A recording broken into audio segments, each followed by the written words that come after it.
Hi to all the lovely people watching this video right now. Welcome to your daily tarot reading for Wednesday, the 21st of August, 2019. It's a pleasure to be with you today, and I'm going to use the Robin Wood Tarot to gain an insight into what the day is going to be like,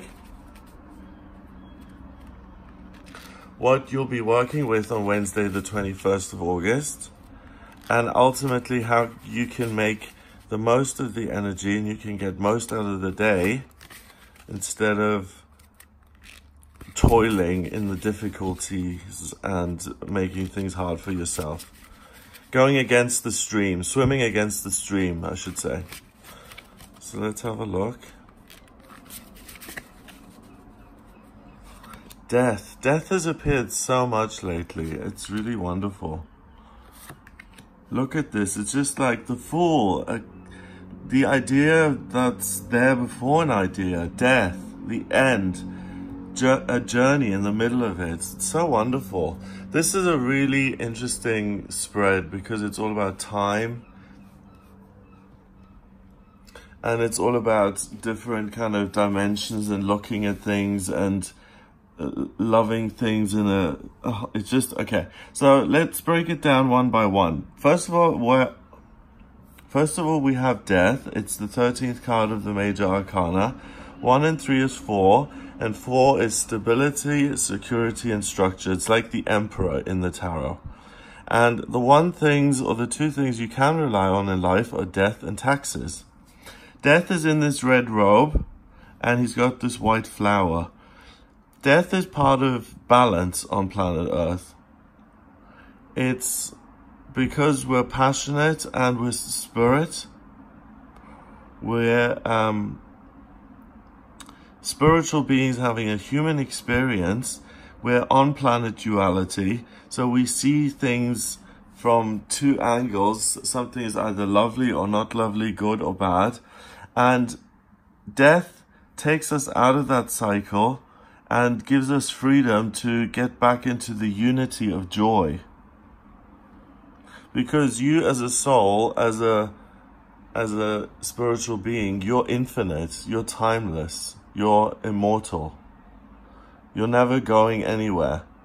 So, that said, you know, this lifetime isn't going to be your last lifetime. If you go on a different mission in your next lifetime and you're somewhere totally elsewhere, in 1,000 years you're still going to be doing things and working on your spiritual mission. So if you're not friends with yourself already, you make friends with yourself now, because you've got a lot ahead of you. So today something dies in the sense that something comes to an end.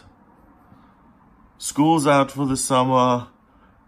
You take an idea that you've been working on for a couple of weeks and you're like, I just can't get this to work. I'm throwing it out. I've had enough.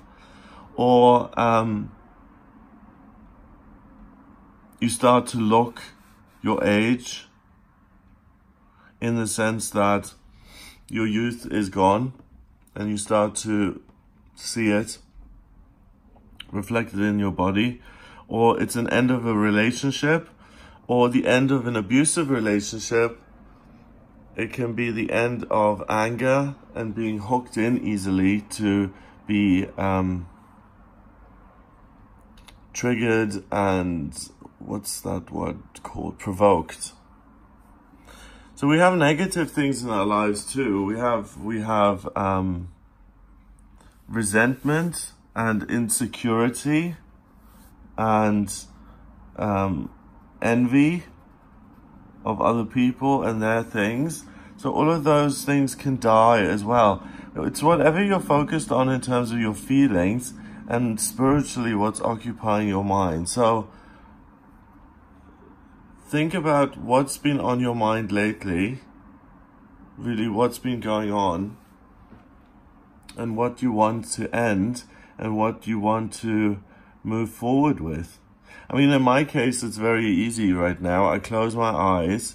I know that it's my passion to move back to Glastonbury, and it's my thoughts have been involved in that. Logically, I've thought it out. And there's a death here in terms of where I'm living, and I'm literally physically moving on to the new place that I'm going. So it doesn't have to be a location. It can be something about you. Your insecurity can come to an end today. You can overcome depression.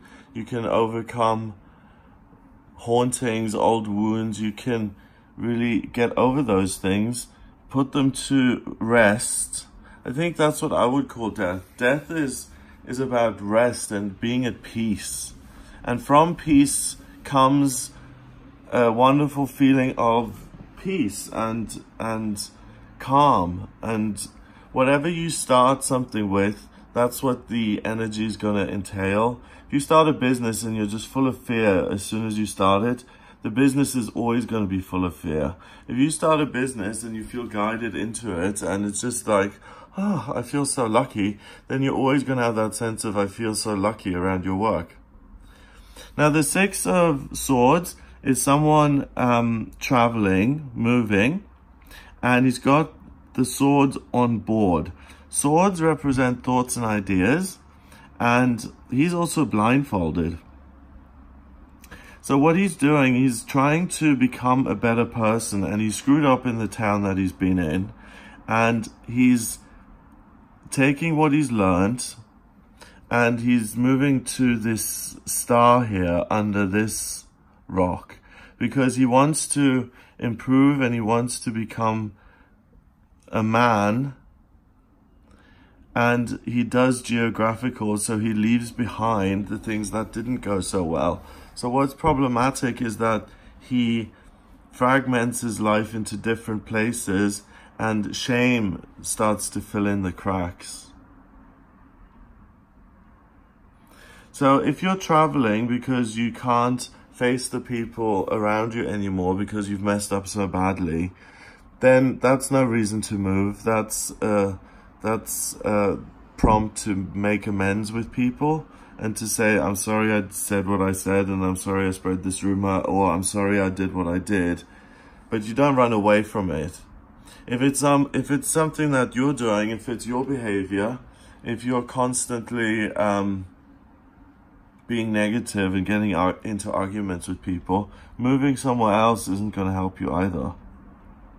But what we've got is today, we've got the possibility of, let's say you're a loudmouth and you're just angry at people and you just go off on people. There's the potential, because you really care about that. You're like, God, I feel let down by life. I feel really hurt. So I'm going to shout about it, and I'm going to be a public nuisance because the world has been really mean to me. So I'm going to be mean back. But that deep down, you know it's wrong. And you do it because you're hurt. You want to be free. You're shouting and you're shaking your fist at the heavens because you're saying, God, life isn't fair and I should have been treated so much better than how I've been treated. This isn't right. And you're moving with those thoughts towards this star, and you're able to kind of put that to bed and let it die. That, why is this happening to me? Why was my life like that? Why me? Why not someone else? So what I'm seeing for this is that it's not so much about surprise, you're on the other side and everything is wonderful and great and cool.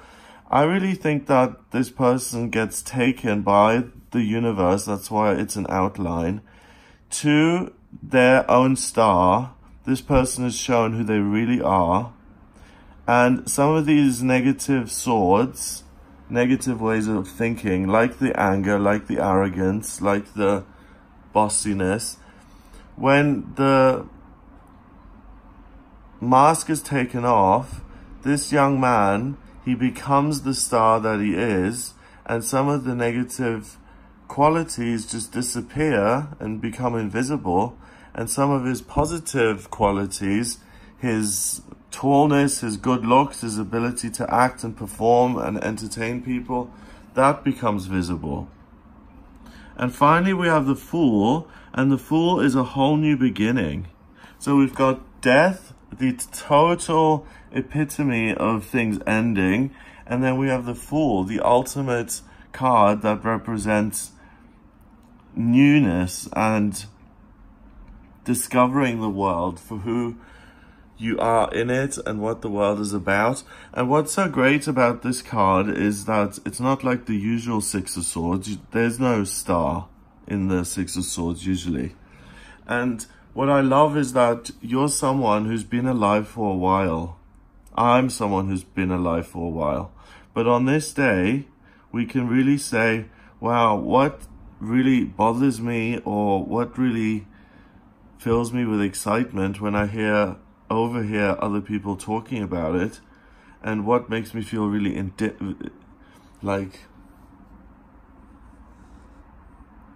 incensed with fury when I hear about something. How can I apply my skill set to put that to an end, to interfere, and by using my own star power? It can be, anything. It can be, I'm seeing that I'm a great actor, but my ego tells me that I'm not good in front of people. I don't look good. I should hide. I should be in the back of the room. And I see that that's my ego trying to keep me down. So I start this new journey as an actor, which may seem like a fool's journey to a lot of people, but that's what we're all on, a fool's journey. So you have to try and discover your own stardom when it's within reach. And here it is within reach, and you're being guided and floated towards it so that you can become your own. You can hit your maximum potential by being a swan, by becoming the best version of yourself. So if you start something new today, don't feel foolish. It's not something that's gonna end up going belly up or that's wrong. Something is meant to really shift. There's a paradigm shift here. And maybe it's meant you're meant to move physically, or maybe you're meant to move mentally in terms of your position on certain things, political things, beliefs. Maybe it's simply a shift in how you see other people in society, but there is a real letting go of the negative, and it's not you having to forcibly get rid of stuff. It's just kind of the light just shines on you, and you're blessed by the sunlight of spirit. And that sunlight just cuts through any of these negative problems and makes them go poof. And what's left is your intellect and your good skills that you can use to go out into the world and to be a star and to live something that you find enjoyable. Also, I like that the dog is white here, because it's always black. It's always about absorbing negativity, and this is all about positivity. And he's going to be fine.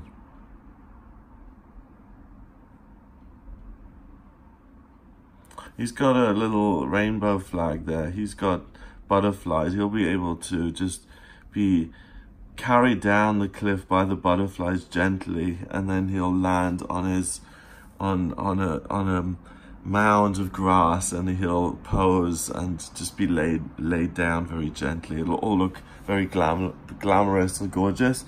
So take risks today.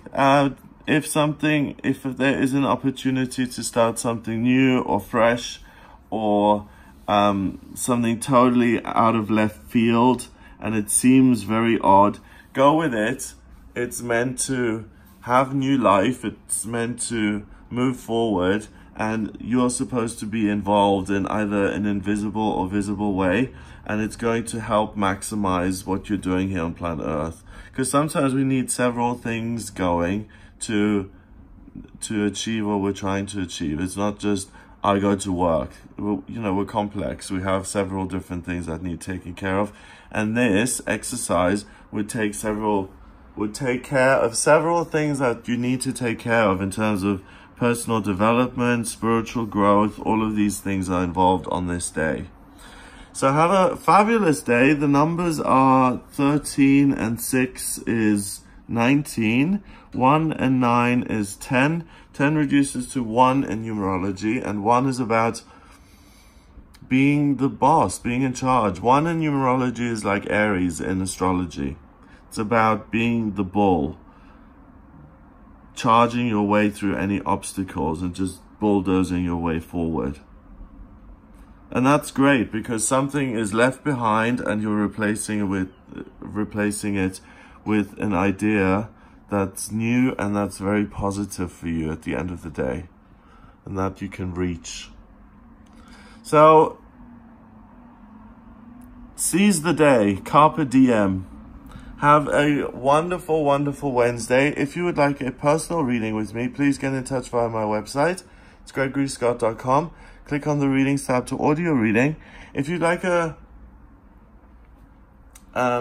natal chart done, so where I draw up your birth charts in astrology, I need your place of birth, date of birth, and time of birth. If you don't have the time of birth, then order a chart rectification with me, please. It's a process where you give me 10 or more life events. Like, this is when I had a child, this is when we moved to Tanzania. And by giving me 10 or more life events, I can work out the time of your chart. Once I've got that, I've got a snapshot of the sky at the moment you were born, and that tells me all about you, your past lifetimes, your soul mission, what you're here to do, love, romance, relationships, spiritual progress. I can answer any questions you may have. So if you like the videos, then hit subscribe on this YouTube channel and share the videos. That'd be awesome. If you'd like a reading, go to the website gregoryscott.com and order that there. Have a wonderful day, and I'll speak to you tomorrow.